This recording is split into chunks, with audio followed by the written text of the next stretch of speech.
Hey everybody, West Texas Stacker here. How are y'all doing today? Man, Easter's out of the way. It was a great holiday. Spent some time with the family, spent some time with the kids. Did a heck of a live stream last night with Constitutional Stacker. That was a lot of fun. Now, today I wanted to bring up Executive Order 6102, the confiscation of gold that took place in 1933, signed by Franklin D. Roosevelt. So it was forbidding the hoarding of gold coin, gold bullion, and gold certificates within the continental United States. The executive order was made under the authority of the Trading with the Enemy Act of 1917, as amended by the Emergency Banking Relief Act in March 1933. Before I started buying silver and gold, I'd never heard of this. Never even knew of this. And I mean, what a move, huh? What a move. It was basically a way for the government to take control of the gold. And it doesn't really mention anything about silver. It just mentions about gold, but it they took control of it.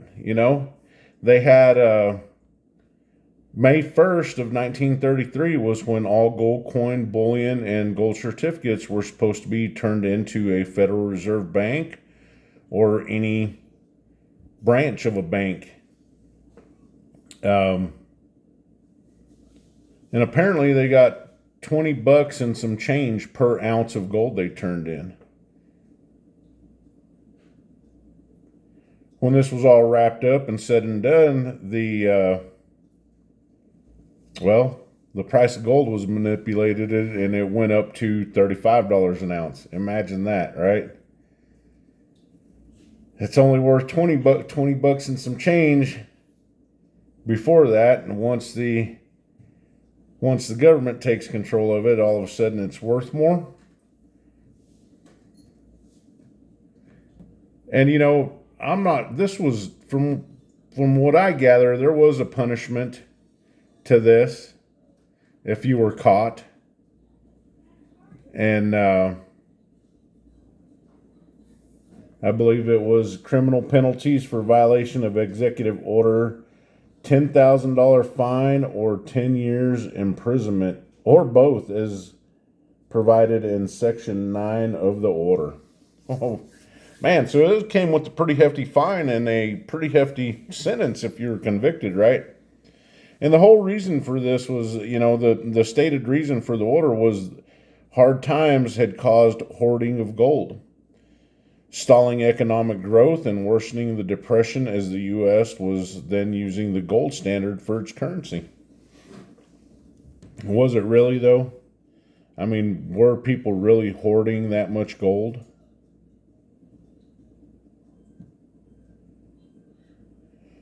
Or was it just a way for banks to get a hold of it and for the U.S. government to get a hold of it?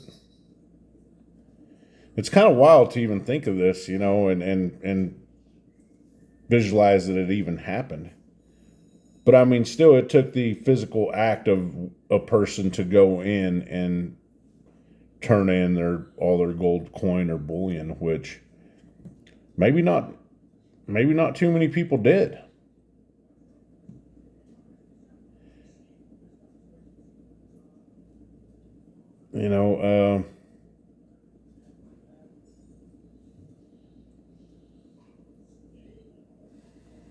So, and reading through this, as far as I've heard, there was only one person that was convicted of this, and I believe I couldn't find the name, but Okay, here we go. Numerous individuals and companies were persecuted related to Roosevelt executive order. The prosecutions took place under the subsequent executive orders 6111, 6260, and 6261.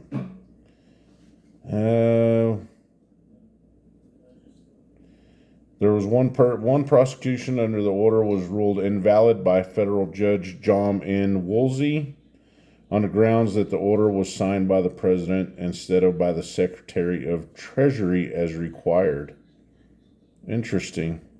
A New York attorney named Frederick Barber Campbell had a deposit at Chase National Bank of over 5,000 troy ounces of gold.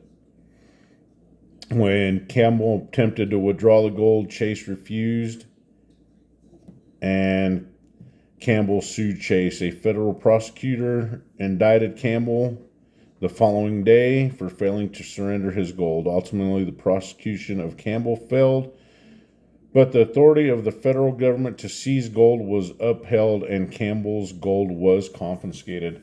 Wow, man. So, yeah, I mean,